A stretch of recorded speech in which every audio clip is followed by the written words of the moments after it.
యేసయ్య నామానికి మహిమ కలుగును గాక. మీ అందరికీ నా ప్రత్యేకమైన వందనాలు. కొన్నిసార్లు లేమికి కారణం చాలాసార్లు మనం అనుకుంటాం, ఎంత కష్టపడ్డా పొరలు పాలవుతుంది, ఎంత కష్టపడినా వృధాగా ఖర్చు అయిపోతుంది, వ్యర్థమైన ఖర్చులు మా ఫ్యామిలీలో ఉంటున్నాయి అని చాలాసార్లు మనం విచారిస్తూనే ఉంటాం. అయితే దేనివల్ల కొన్నిసార్లు మనకి ఆ పరిస్థితులు ఏర్పడతాయో అది కూడా చూద్దామండి. వెదజల్లి అభివృద్ధి పొందువారు కలరు, తగిన దానికన్నా తక్కువ ఇచ్చి లేమికి వచ్చేవారు కలరు. సామెతలు 11:24. కొంచెముగా విత్తువాడు కొంచెముగా పంట కోయును, సమృద్ధిగా విత్తువాడు సమృద్ధిగా పంట కోయును. సణుగు కొనకయు బలవంతముగా కాకయు ప్రతివాడును తన హృదయంలో నిశ్చయించుకునిన ప్రకారం ఇయ్యవలెను. దేవుడు ఉత్సాహముగా ఇచ్చువానిని ప్రేమించును. 2 కొరింథీలు 9:7 ఈ విధంగా రాయబడింది.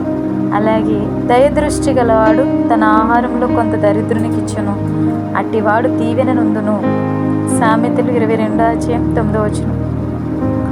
బీదలను కటాక్షించువాడు ధన్యుడు, ఆపత్కాలమందు యెహోవా వానిని తప్పించును. యెహోవా వానిని కాపాడి బ్రతికించును. భూమి మీద వాడు ధన్యుడగును, వాని శత్రువుల ఇచ్చకు నీవు వానిని అప్పగింపవు. రోగాశ్రయం మీద యెహోవా వానిని ఆదరించును, రోగము కలుగుగా నీవే వానిని స్వస్థపరచుదువు.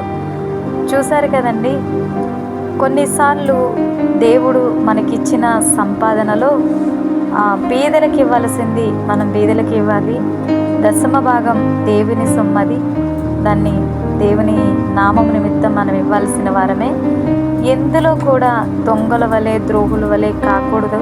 అలాగే కొన్నిసార్లు మనం పేదవారిని కటాక్షించినప్పుడు, రోగాశయం మీద మనం ఉన్నప్పుడు ఆయన మనల్ని జ్ఞాపకం చేసుకుని స్వస్థపరుచుతాడంట. అంటే కొన్నిసార్లు మనం స్వస్థత పొందడానికి కారణం ఏంటంటే మనం పేదవారిని కనికరించడమే. అలాగే ఆతిథ్యం చేయడం మరొకండి, ఎందుకంటే తెలియకయే కొందరు దేవదూతలకు ఆతిథ్యం చేసిరి అని బైబిల్లో వ్రాయబడింది.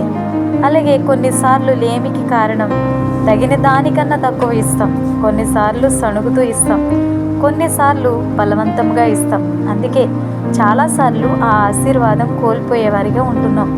మనం ఇచ్చేటప్పుడు ఉత్సాహంగా ఇవ్వవలసిన వారమై ఉన్నాం. అప్పుడు దేవుని ప్రేమను మనం పొందుకోగలం. ఎప్పుడైతే వెదజల్లుతామో అప్పుడే అభివృద్ధిని చూడగలుగుతాం. అలాగే పేదలను కటాక్షిస్తున్నప్పుడు ఆపదలలో నుండి మనం తప్పించబడతాం. అలాగే అబ్రహాము దేవునికి ఆతిథ్యం ఇవ్వగలిగాడు, మనము కూడా ఆతిథ్యం మరవకూడదు. పేద విధవరాలు అందరికంటే ఎక్కువ ఇచ్చిందని ప్రభువు ఆమె విషయంలో సాక్ష్యమిస్తున్నారు. విసినితనముగా కాక ఎప్పుడైతే ప్రభువు మనకి ఇచ్చి ఉన్నారో అందులోనే నమ్మకంగా ధారాళంగా ఇవ్వవలసిన వారమై ఉన్నాం, నమ్మకంగా ఉండాల్సిన వారమై ఉన్నాం.